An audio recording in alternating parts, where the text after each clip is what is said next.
I want to invite you to the Entrepreneurial Hierarchy of Needs online community. Inside this community, we can take the EHAN assessment, and that's what all of this is based on. It's a self-assessment that we should be doing about every 12 weeks to evaluate how satisfied we are in our health, our wealth, our relationships, recreation, and our business. The goal is to live a satisfied life. So go ahead, join the community, do the assessment, and go ahead and sign up for that blind spot call. That'll get us one-on-one talking about your assessment so you can get a better perspective and so you can set the best goals possible. All right, all the links are in the show notes. Enjoy the show. The conversation that I like to have with myself of like, what are you going to do? Like, every race has a new reason to quit. Like, some is like, hey, I'm feeling really great, but it's hot out. Some is like, hey, I'm crushing it. Some other stuff is like you have, there's like stomach issues or injuries or, things pop up all the time. And it's long enough, it's hard enough that it puts you in a world of uncertainty at some point. And you have to figure out how you're going to react and what you're going to do to get through it. Joel Runyon is a man of many skills and a man with an iron will, competing in over 7 ultramarathons in 7 different countries. ImpossibleHQ.com is his lifestyle performance site designed to help people overcome their limits mentally and physically. Joel incubates businesses like MoveWellApp.com and UltimateMealPlans.com. He also invests and advises in startups in the health and productivity space. As legend has it, Joel has a very difficult time saying no to any challenge. Enjoy the episode with Joel Runyon from Impossible. My name is Tim Palladino, and this is the Entrepreneurial Hierarchy of Needs podcast.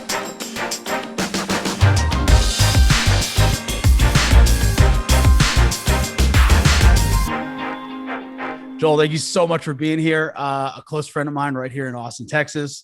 We've had a couple people on the podcast, and none have been, I guess, this close as a friend to where I was researching and I was learning so much more about you. I gotta say, I'm glad you're my friend. I'm pretty fucking impressed. I don't know how impressive that is, but I'm happy to be here. Happy to know you here in Austin, and thanks for having me on the show. Yeah. This is an important one, man. This is this kind of hits for me personally, and I'd like to hear your take on this. This covers both spectrums of health, right? The mental and the physical aspects of health. What got you into starting Impossible HQ? What was the main motivator?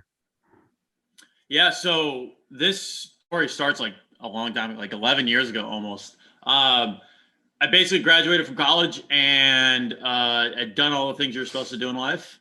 Got good grades, studied a lot, got a double major, did another sport, traveled abroad, all that fun stuff. And I was like a pretty good rule follower. So I was like following all the rules and doing all the things you're supposed to do. And I didn't really think about what happened when you got to like the end of the road. Like once you got through school, it was always like super easy for me. Like I kind of figured out how to like hack tests. Like I wasn't like super smart, but I was just like, they'll give you the answer to the test sometimes in the test. So you just have to find it and then like match it up. But I never really thought about like what happened afterwards. And so I was never one of those guys who always knew what he wanted to do. It just seemed like I would just, I didn't really want to get a job, but like, that's what you do. So I guess I'll go do that. But I graduated in 2009. It was a terrible time to graduate. I graduated from a tiny little school that nobody had ever heard of. So that didn't help. And, I started applying to jobs through like monster.com and like Career Builder, if you remember those. And yeah, like nothing worked. And, I didn't realize, like nobody was really hiring. Even people that like had like secured jobs were getting that delayed 6, 12 months, whatever. And so I was feeling pretty bad about myself. I started applying, kind of my A choices, then my B choices, then Starbucks, then Target, then like anything. Just give me a job. I want to get out of my parents' basement. Got a part-time job at UPS for a little bit. Started slinging some packages during the Christmas rush. After Christmas, they basically let everybody go. And then I'm back in my parents' basement again and be like, this is it? Like I did all that work for all that school and this is what I got to show for it. And I was kind of depressed. Like it was like not a great time. And I had a lot of people that like, I was reading a bunch of blogs on the internet and seeing these people travel the world and like go these different places, start their own businesses. And I was like, I'd love to travel. I'd love to start my own business, but I have no money. I have no skills. I don't know anything about anything. And everything seemed impossible.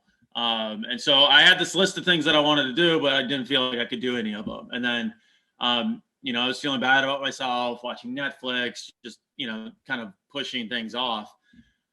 But then I kept reviewing this list, and the first thing on the list was, or not the first thing, but as I go down it, it'd be like, there's nothing on this list that I feel like I can actually really do. But as it got to the bottom, there was one that was run a triathlon. And I had an excuse for why I couldn't start a business. I had an excuse for why I couldn't travel the world. I didn't have an excuse for why I couldn't go out and run a triathlon. And so I just started training for this triathlon. I signed up for like an indoor triathlon outside Chicago and just started, working on this thing. And so like 6 weeks later, I signed up for this race. I did the race and I finished it. And I was like, whoa, like you just did that. You spent, so long telling yourself that you couldn't do this and you just went out and did it. What other things could you do if you just like decided to go for it? And so that's where I started like, I was like, okay, well, what else on this list can I go do? And so it started with triathlons, started doing longer triathlons, eventually tricked myself into becoming a runner, started doing longer distance stuff, started taking that mindset, applying it to like my job hunt, got a job, worked my way up that job, got a different job, eventually started my own business. But that mindset of shifting from like everything feels impossible to, hey, what if impossible is a challenge, not like an end all be all statement. Yeah. And using that as an orienting factor to go after interesting things and do interesting things with my life. And, writing about it and then also breaking that down and making it possible for other people through training programs, through fitness programs, and all of that. So it kind of breaks down to, fitness, nutrition, mindset, and then you're bringing it all together to like go do interesting things and live an interesting story. Yeah, it's really interesting the way you frame that. Because I think of it the same way too. Like when I feel something's impossible or I fear that fight or flight, I've now trained myself to see that as, okay, time to change the way I think, not to abandon ship, but actually look at it from a different way. There was a book, I'm going to fail on the author, but it's called The Obstacle is the Way. And it really taught me. Yeah. Ryan Holiday. Yes, exactly. Yep. Exactly. And that was one of those, it just happened to be, I was starting jujitsu at the time. And that's terrifying. And I was like in the heavy weight where like, there's no cap. Yeah. So I was coming in at like 232 and these guys are like 400 pounds. So it's like, all right, yeah. Okay. They're the obstacle. They're the way. We'll figure this out. So yeah, it was a terrifying moment and you can either abandon ship or you can just start paddling towards shore. Well, I'll give an example. So it's been, everybody said it kind of a weird last year, right? And it's been a while since I've done something for the first time. And so I went out and I've been talking about kite surfing for a long time. And one of our friends, Brian, was like, you've been talking about that for a while. And I'm like, okay, now I have to go do it. Like, I'm not going to let Brian call me out. And so I went down there and I basically booked a week. And I've gone before and I kind of know the basics. And so like, day one and day two was just kind of like doing what I've been doing before. Like I was falling down a lot, like eating it. And somewhere like around day two, I was just like, maybe I can't figure this thing out. Maybe I'm the guy that just can't figure out kiteboarding. And then I was just like, it kind of brought myself back to like, dude, you just need to like, you just put in the time. You're going to figure it out. Like, it's going to be okay. Like you just need to put in the work. And then literally like right after I thought that, like the next time I was like up and moving and it's like, I want to say that like, oh, it's just automatic at this point, but it's still like, it always comes up where you're like, can I just not figure this thing out? Is this just like something that other people can do and I can't do it? And as soon as like you let go of that story and you like step into like, like, okay, I'm willing to fall down for 3 days in a row. If that means that's what it takes to learn to kiteboard, like I'll make that sacrifice. And then at the end of 3 days, like, then you can reevaluate, but like, day two, don't quit early. So, yeah, that's like literally last week. So, it's kind of a good reminder to keep fresh in your head. Where was that? South Padre. Oh, okay. Okay. Yeah. And South Very Padre cool. apparently is awesome for kiteboarding. So I'd known a little bit about that in the back of my head, but I didn't know it was like, it's the best place I've ever learned, just because you can get reps in. And so you can fall down and get back up and go immediately versus like wasting time doing other stuff. So we could jump off the kiteboarding train, but if people want to go kiteboarding in Texas, South Padre is the spot. I definitely want to try it. It's one of those things. I'm at that point in my life now where it's anything that is outside the norm is so attractive. And like and the less I know about it, the more I want to try it. Yep. Because why not? Doesn't mean I want to do it professionally. I just want to try it. It's fun. Yeah. Really fun. So that's great. That's great. So you ended up starting. You started with triathlons. Triathlons. I don't know why that word didn't sound right coming off my tongue. So you started with that. What was your last event? I feel like it was the most recent thing that I've done was the longest night race a couple months ago. It was the longest night of the year, and a few friends and I got together in Austin and you run around the track on the longest night of the year, and it ended up being like 14 hours, and you just see how many laps you can get, and that's its own different. Ultra marathons where you're going places, you're running up mountains, you're seeing cool vistas is like one thing. Running around in a circle in the pitch black of night is like a different type of challenge. So that's a whole different mental game going on. Oh, definitely. Definitely. We know what they should do is they should introduce like panther noises and like chainsaw noises just to like keep it interesting. Like, if you want to come out, we can, it's my event. So like, if you want to come out with the boombox, you can just start chasing people. Can we please do one around holiday, like a haunted 5K where we just dress all our friends up in like ghouls and just start chasing folks? We can just have like it would have to be some sort of endurance version. So like you can like, it's the last one standing. And so like the monsters just pick off people one at a time. That's the idea. That's actually a great idea. That's a great idea. I'm digging it. I'm in. Yeah. There you go. Great. So you were talking about, so you your business is two-pronged. It's nutrition and fitness, correct? Mm-hmm. Yep. So what do you think is first? Now, there's a couple different arguments, and I've heard more for one side than the other. Nutrition first, then fitness, start getting a baseline of fitness, then nutrition. What are your thoughts on that? So the way I talk about stuff is I think most people are disconnected from their body in like a lot of ways. Like everybody wants to make everything like a mental problem. And we spend so much time on screens. We spend so much time like listening to podcasts. We're processing everything up here. And that's fine. But then people get stuck in their other areas of life and they just feel like everything's like a mental problem. Everything's like stuck in their head.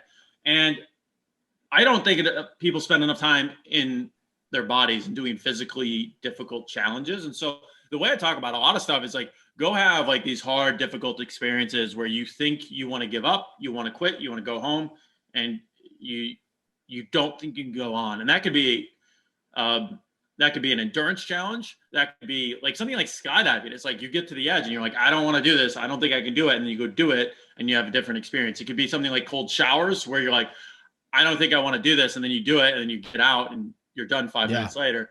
It could be something like learning a new skill where you're literally sitting in the water for like 2 hours like I was and like, I don't think I can do this. And then you finally get over that mental hurdle and you go do it. And what those real life experiences teach you is that just because your mind wants to quit or give up or doesn't think you can do it, doesn't mean you actually can't do it. It's like this governor trying to keep you safe. Like it's like this, like, it's trying to, keep the system operating well below its threshold so it doesn't spike into any danger zones.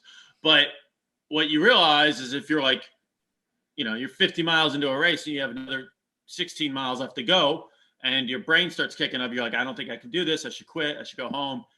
And then you override it and you do it anyways. you start to see where that happens in every other area of your life, where you're trying to quit or you're trying to call the easy way out before you're even close to the edge. And so I always say, like, in some respects, fitness to me is an enablement for the things you want to do. Like, we have a couple programs on like gaining strength or losing weight, but those are really designed to enable the other things you want to do. If you, it's you know, there's a bunch of people that are overweight and ultra endurance people, and it's totally accessible to a lot of people, but a lot of people find it's like puts a lot of stress on their joints that they don't want to do. So, you know, if that's the case and they want to lose a bunch of weight and then, you know, start training for an ultra endurance event. But I find that any physical challenge where you can get your head, you're like, get outside of your head and into your body. When you're experiencing a cold bath, you have to be in your, you can't be thinking about like, what did you say yesterday? You know, what's coming up tomorrow. You have to just like be focused and get it all done.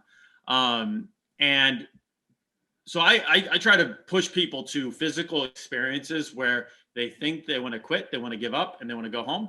And then like have the mental experience of like overcoming that. And then they get these reference points in their life where they say like, I remember that one time I didn't think I could do it, but then I actually did it. So maybe I'm experiencing that here too, and I'm going to overcome it again. And if you build that up, you build multiple reference points, you build resiliency, and then you build self-trust that you can go into hard things that you're not sure you can finish, and you can figure it out.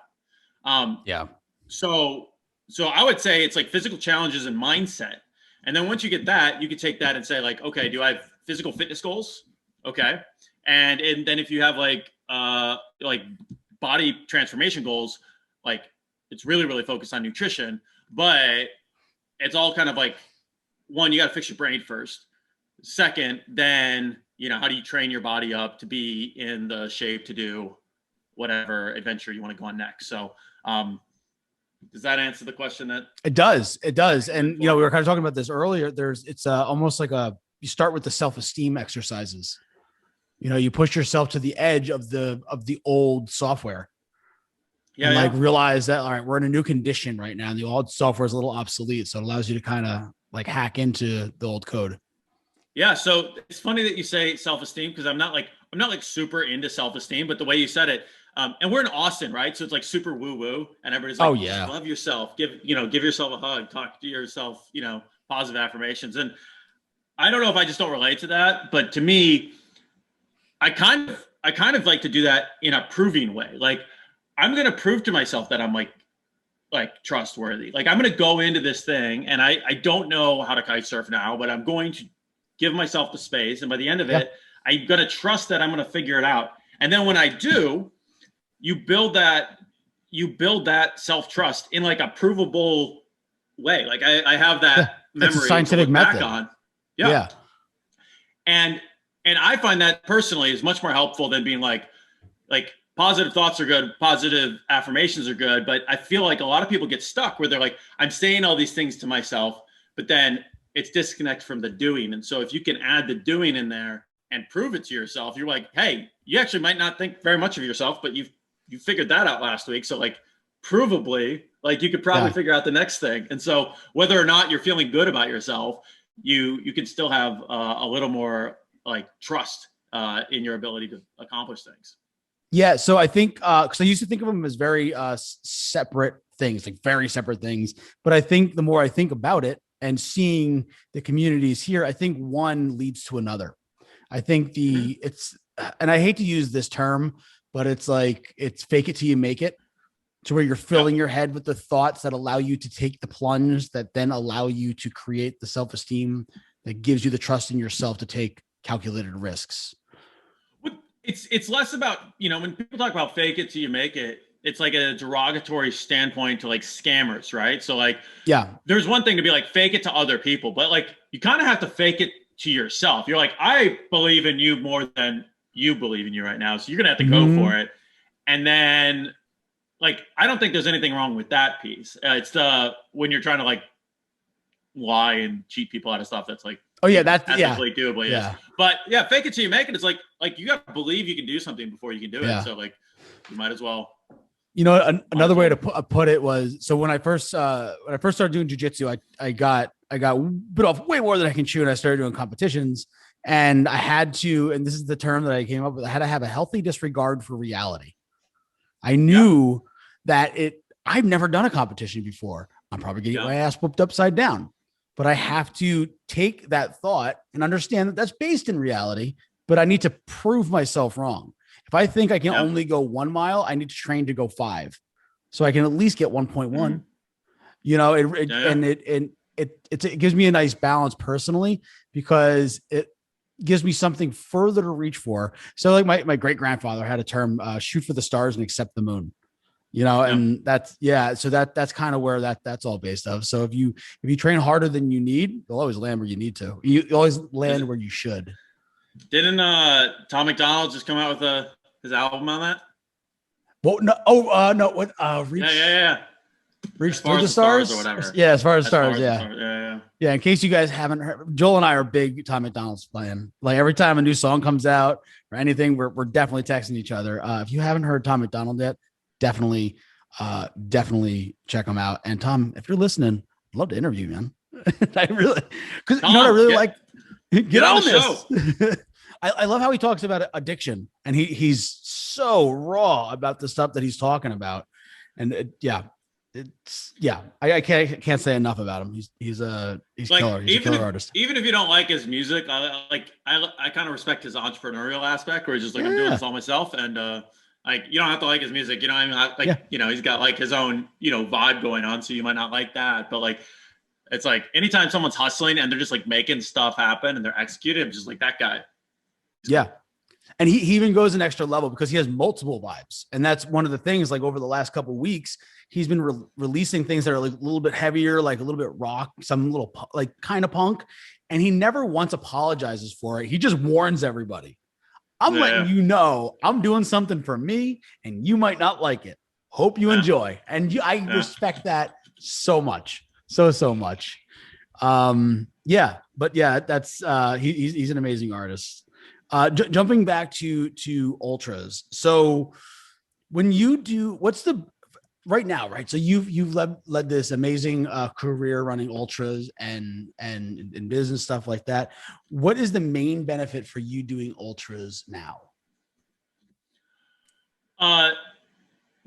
So physically, like, I don't really think there's like a huge like physical like benefit to ultra marathons. Like if someone's coming to me and they're asking like for training advice, and they're really focused on like body comp and they want to get like jacked for summer, it's like, you probably don't have to run ultras, man. Like you're good. Like I think there's like an interesting level of like standard physical fitness where it's like if you can run a half marathon in a certain amount of time, like that's pretty good, and like you're good on like aerobic capacity. But like running an ultra marathon is more of an exercise in endurance and like mental fortitude for me than anything else. Like the fun thing about ultra marathons is an ultra marathon is literally defined by anything longer than a normal marathon.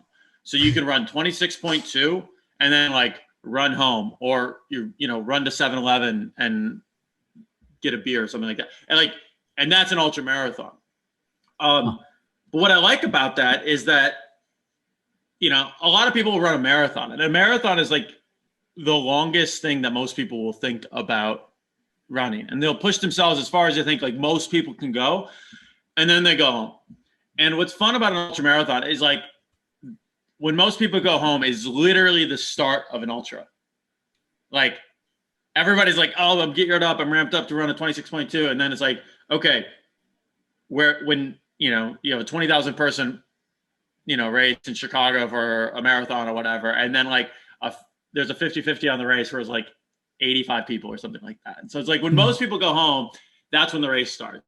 And so what's fun about an ultra is like it doesn't really start until it sucks. And then like when it starts to suck, it's like that's the conversation that I like to have with myself of like, what are you going to do? Like every race has a new reason to quit. Like, some is like, hey, I'm feeling really great, but it's hot out. Some is like, hey, I'm just like, I'm crushing it. Some other stuff is like you have, there's like stomach issues or injuries or, things pop up all the time. And it's long enough and it's hard enough that it puts you in a world of uncertainty at some point, and you have to figure out how you're going to react and what you're going to do to get through it. And Yeah. I just think that's good practice for life. Yeah. So what I'm hearing is it starts as a mechanical endeavor, and then at some point it changes. It shifts to that mental and mechanical. Yeah.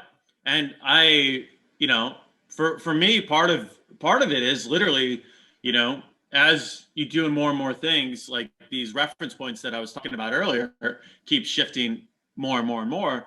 And like, if everybody talks about meditation, I'm kind of an extreme person. I've stopped trying to be balanced. Kinda. I don't know if that's, I don't know if like balanced is even that useful for me, but,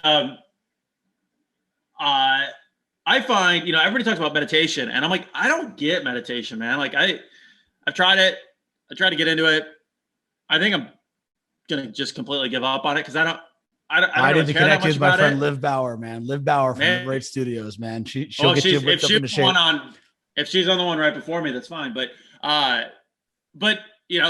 for me, I find meditation in like if you're on like a 50-kilometer run, you're going to have a lot of time to yourself to think. Mm-hmm. Or if you get in an ice bath and you sit in there for 10, 15 minutes, you're going to have a lot of time to think about stuff. And I find things where I'm actively engaging my body, I actually meditate much better than if I'm just like doing nothing. By physically engaging my body, what I mentioned earlier is like, I feel like it releases, like it unlocks the ability for me to focus a lot more just right now versus, hey, I'm sitting here. Should I be sitting here? Should I be going somewhere else? All that stuff. And so I find it's a really good way to, one, get to know yourself and push yourself, but also like, access those parts of your brain that, maybe, you don't give yourself the time to, if you have 4 hours out on a run with no music, you got a lot of time with yourself and you're going to get to know yourself pretty good. Yeah. I remember forgetting my headphones at the gym, forgetting my headphones on the way to the gym once, and I had to run the treadmill without headphones. And I'm not a big runner. And so it was maybe like 2 miles, but it was like, I got a lot done in that time. I got a real lot done, a lot of clarity. Yeah. Now getting back to the gym, I'm during my planks, like I forget about time. I mean, I'm still suffering. I'm still, wobbling. But it's still like, I forget about time and it's pretty cool. Yep. Yeah. You just kind of disappear into it. Yeah. I think, I started triathlons, and triathlons, you're not allowed to listen to music. You're not allowed to have like mic headphones or anything like that. Because of, I don't know why, but unlike a lot of sanctioned races, like you just can't bring it because there's bikes, there's a lot of gear, transition area, it gets messy. So I was just like, if I can't race with it, I'm never going to train with it. And so then I started running all these long distances without any music. And then I was just like, okay, I'm in a marathon now and I'm not, I'm just listening to myself. So I find it's, there's a lot of benefits to working out with music, but I find especially like long distance stuff where if you can go out there by yourself, you get to know yourself really good. Right. In ways that, in ways that people might not want to, but you get to, all like your excuses, all your BS, all your flaws, all the things that are good, whatever. But like you get to know yourself pretty well. Yeah. The veil comes up for sure. So like 24 hours to 48 hours before going into any endeavor like this, what does that feel like to you as far as like the mental? I know I used to have a lot of anxiety going in, like just knowing anything. It was a business meeting the next day. Like, I find for me, and this is on a lot of things, like I'm not that nervous leading up to it.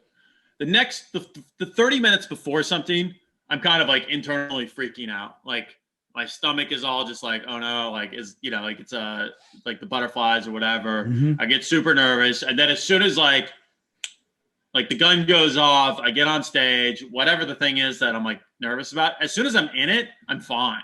And I actually I hate waiting around. I hate the staging aspect, or if there's If there's waves of something, it's like, okay, now I'm waiting. Like Yeah. it started 20 minutes ago, and they're releasing people 5 minutes at a time. I don't like it. Like if I'm speaking, like if I'm like all ready, and then someone goes on before me, and they've got like 30 minutes, and I just got to kill time. I would rather just be like, oh, we got 5 minutes, go, and just use the adrenaline to go in. But like just sitting around, I just feel like I get super nervous every single time. But as soon as I'm on stage, or as soon as I'm running, as soon as I'm out there, as soon as you're in the game, it's fine. It's the anticipation, and it's like, making sure you're getting off to the good start. That's like the worrisome part. But other than that, like, the 24, 48 hours beforehand, like I'm always excited. Like I want to get like, set up. I'm always worried I'm just oversleep like the start line. So I always end up like waking up like 4 hours ahead of time, like way too early. But especially with some of these, really early start times. But that's kind of how I feel like coming into a race.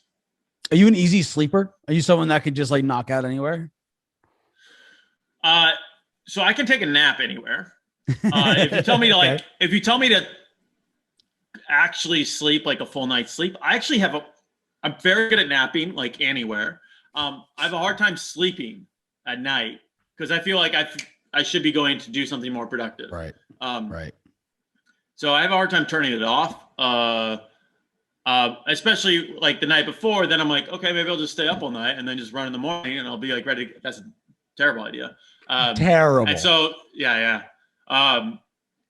So yeah, I've had, one story is, when we were in Antarctica, we basically flew in on this jet and we left like super early in the morning. Mm-hmm. It was like a Friday, I want to say. So super in the morning. It's like 4 hours from Punta Arenas, Chile to Antarctica. We get off and we're supposed to go the next day. So it's like 3 or 4 or something like that. We're supposed to like go the next day and do the race, but the weather was really good. And so they're like, oh, we're not going tomorrow. We're going tonight. You guys are going to start racing like at like 9 p.m. In Antarctica. And I was like, okay. So we like get back to our tent and like I have to like knock out for like a 2-hour nap because we're going to be running for 12 hours or something dumb. But I actually preferred that. I was like, can we actually have more like late night races where I can just like take a nap ahead of time or run, because you're not going to fall asleep. You're not going to get tired. You're not going to get sleepy during a run. You get tired. You won't get sleepy. And I prefer that to like, 5 a.m. start times or 6, like where you have to like get up and do all that stuff. So I don't know if that's explains. Yeah. I'm a terrible night sleeper. I'm a great napper. Great napper. Yeah. Yes. Kind of the same. I feel like I'm part like grizzly bear, where I can eat, I can forage and then nap. And then I'm just good. Too much sleep wrecks me. I like that. So when digging into you, man, I pulled up all kinds of really cool stuff. And one of the things that definitely intrigued me the most was you were the youngest person to run 7 marathons in 7 continents. Is that correct? 7 ultras. So 7 ultras. So there's only like 7 people, I think, that have done it. There might be more. I think so. After I did it, like a year after I did it, a girl reached out to me and said she was going to attempt it. I don't know if she did it or not, but at the time I finished it. Yeah. At the time I did it, I was the youngest, just because there's like not that many people that have run an ultra marathon in every continent. And then some of the fun stuff is like, there's actually like disputes in the world of ultra marathons or record setting in general about what constitutes Antarctica. Yeah. So we could talk about this later, but like, that's like an actual like delineation thing where some people like go to the islands, some people go to the interior, some people do it on like a boat in Antarctica water, but that's not technically Antarctica. So there's like, wow, this is a very niche problem, but in the world of record setting and Guinness and all this other stuff, people, break down this minutia. So, but yeah, I did 7 ultras on 7 continents. I think I was like 29 when I finished it. And most people don't get into ultra running really till like the there later. It's becoming more popular now, but like, for a long time, it was just like a thing people started to get into as their running careers progressed. And then, it's just logistically kind of difficult to do. So I finished it, a few years ago. I think actually, we're recording this today, like 4 years almost exactly. I was going to do a post about this like 4 years ago yesterday. I did the last one. So it did that. And then, I think people are starting to do it more. They're definitely doing marathons on every continent. That's like a thing. And a lot of people have done it, but the worlds of ultras I think is growing quite a bit the last, 5 years. So we'll see. I'm sure someone's going to break it at some point. But it was kind of a little fun anecdote to. That's the fun thing about records. It gives you something to beat, even if it's your own. So when doing this, was it intentional, or what? Did you start doing one and then another and just kind of like naturally unfolded? Well, so I did my first ultra marathon as a challenge from Pencils of Promise, and they're like, "I bet you won't run an ultra marathon and raise money for a school." And I was like, "Okay, now I have to, because I'm bad at turning down a challenge." So I did that, and then I actually got to go to Guatemala and see the school that we built. I was like, "Whoa, that was super impactful!" Cool. And also that ultra marathon was really hard. And then I was like, "Okay, the tagline of the site is push your limits." And so I'm like, "Okay, well, how can I do something bigger?" And so I found this Antarctica race that looked really cool. I found a few other things that were happening. And then I started looking at this world of ultras, and I started finding all these really cool ultras in different places around the world. And I was like, I don't even like running that much, but I do like adventuring and seeing that stuff. And so I started writing down these races that I wanted to do. And I announced this thing as like 777. So the original goal was like run 7 ultras in 7 continents and build 7 schools. And then after my first race, I completely, like in the middle of my first race in Patagonia, Chile, I completely obliterated my ankle like 27 miles in. Had to hobble like 16-ish miles, 17-ish miles to the finish line, like gimping along. It was terrible. And then I get to the finish line. I'm like, oh, I'm fine. I've rolled my ankle before. I played basketball. I'll just ice it. Spoiler, that wasn't the case. I had to do I basically had to scrap my entire schedule, do 6 months of rehab, and then I got sued by a guy with more money than he knows what to do with. And so I basically put the whole project on hold after race 1 and raising like 15 grand or something like that for a year and a half or 2 years. And then I got to the point where I was like, okay, I'm either going to give up on this thing or I'm going to actually just have to sit down and go do it. So I reran this Chicago race that I had run my first time. And I was like, it was kind of like what we talked about earlier. I wanted to prove to myself that I could do this. And I could, because it'd been a year plus since I'd run any sort of distance. I wanted to prove to myself that I could do it. I did it. And then I was like, okay, well, I got 5 continents to finish, and I've got $150,000 to raise or something like that.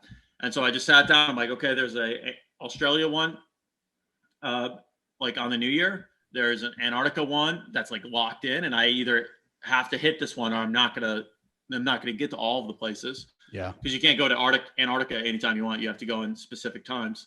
And then I just penciled everything else in, and then I was like, okay, I want to have the last one done before my birthday in April. So like that's my endpoint. And by putting those restraints on it, it's like, okay, well, I got to run 5 races in like 3.5 months. Okay. And it was hard. Like I got hurt a couple times or whatever, but like, I also realized at the beginning, I talk about this a lot when people go to hard, difficult things, know what the cost is going into it. Know like, what's it going to take money wise, emotional wise, training wise, whatever. Like, what are you going to have to do to go achieve this, and pay that price up front, whether it's money, whether it's like, I'm willing to be frustrated for 4 months. I'm willing to be like, exhausted or whatever. Like, know that going into it. And then when it happens, and when you're exhausted or tired, or you want to give, you're like, oh, I already knew this was coming. I planned for it and I already agreed to it. So I just might as well suck it up and push through. Yeah. Um, and so, I busted my foot up in Finland and I had some other stuff happen, but it was all just like, okay, well, it doesn't really matter because you have these 5 races locked in and you're going to do them whether you like it or not. So, that's the tough love talk that I have with myself on mile 40 of race number 3 or whatever. So, yeah. So how has 2020 impacted the race schedule? I can't imagine anything happened last year. Yeah. Well, this is why we did the longest night and the longest day race. It was just like, we're going to get a track, we're going to walk around it, run around it, keep going as long as you can. And that was like our endurance stuff for the year. Honestly, it drove me a little bit crazy, but like the longest night was really good as like a exorcism of the whole year. It's just like, get this thing off of me. Like all this stuff that you've been sitting around in your office, everybody's been working from home, staring at your screen, like get into your body for like 14 hours in the middle of the night. And like, at first it's fun. People are out, some friends came out, you're talking to, the other guys that are running out there. And then at the end of it, it's just like, everybody's kind of like hobbling along, kind of running, kind of hurting, not having an awesome time. But it's like, it was nice to have that in a physical sense rather than just being like mentally just like feeling down. Yeah. It's like, if I'm going to feel bad, let me feel it in my body. Yeah. And then by like getting over that, it was like, okay, it's done. It's out, New Year's in like 10 days or whatever it was. And it was really, really good. So it was a good way to kind of end the year and then like start anew. What's the schedule look like going forward? Is there more stuff planned this year? Is it half? Yeah. So I'm deciding if we want to do the longest day and longest night again. I'd love to host it as an event that people can come to. We'll see how that plays out over the next couple months. Well, being like smart, but also Texas is kind of getting back to normal right now. So we're the Wild West. Yeah, you're definitely the Wild West. So we'll see. But I want to do that. There's a Grand Canyon challenge where you run from one rim to the other rim to the other rim. So it's like rim to rim to rim. So you run like north to south and then back from south to north, or reverse it or however you want to do it. But it's like 50 miles and you do it in a day. So that's something I want. Yeah. That's something I want to do. And then there's a bunch of just things on my impossible list that I've been talking about doing for a while, like kite surfing, that I just want to start doing. And I don't know if I'm going to like them or get excited about them, but I'm like, I want to do them. And so kite surfing is one of them. There's like free diving is another one. But there's 2 or 3 things that I just want to go out and do and experience because I think that I don't have to fall in love with it. I don't have to whatever, but I do want to know that like, hey, I tried this and I was interested in it. And like, if you do that with like 5 things, you're going to like one of them. If you do it with 10 things, you're probably going to like one. And then it's like, okay, now I want to spend more time on that. I want to invest more in that. And that's kind of how I feel about kite surfing. I tried kite surfing a long time ago, loved it. And then it was just like, you should just spend more time on it. And so I could see that being a bigger thing this year as well, spending a lot more time kiting. But, some of the other challenges are kind of revolve around the business. We're massively expanding the things we're doing on apparel. We're working with, more athletes than just me. So for a long time, Impossible was Joel, and it was Joel's endurance challenges. And, we're working with several extreme athletes that are outgoing, pushing their limits in their own ways. And that's what I want to do specifically is like, I want to have my own challenges, but I want it to be one of many.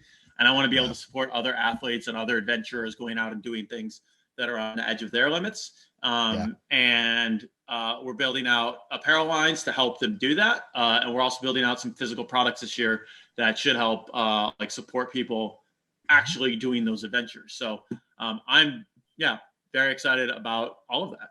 And hopefully I think I saw a photo shoot. Did you do a photo shoot with, I think it was a female athlete recently. So we have, so we're doing more stuff featuring other athletes around Austin.